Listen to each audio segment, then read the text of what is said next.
শিক্ষার্থী ও সাধারণ মানুষের জীবনে নিরাপত্তা দিতে সরকার ব্যর্থ হয়েছে। অবিলম্বে তাদের পদত্যাগ করে নিরপেক্ষ নির্বাচন দেওয়ার দাবি জানিয়েছেন।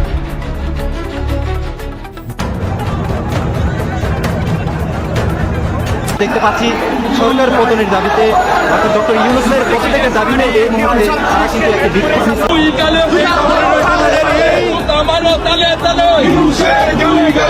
আপনাদের রাজনীতির কবর তৈরি হবে যদি আপনারা 16 বছরের বার প্রধান উপদেষ্টা ডক্টর ইউনূসের বিরুদ্ধে রুখে দাঁড়িয়েছেন ছাত্র জনতা। তারা 3 দফা দাবি করেন এবং 3 উপদেষ্টার পদত্যাগ দাবি করেন। শিক্ষার্থীরা আন্দোলন করলে শিক্ষার্থীদের উপরে টিয়ার সেল নিক্ষেপ করায় শিক্ষার্থীরা ক্ষিপ্ত হয়ে ওঠেন।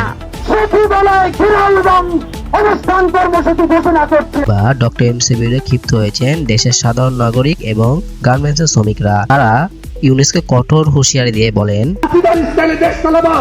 আর আমরা সেটি মানব, ওদেরকে আমরা ক্ষমতায় থাকতে দিব না। এই উপদেষ্টাদের সম্পদের হিসাব আগামী 7 দিনের মধ্যে পেশ করতে হবে।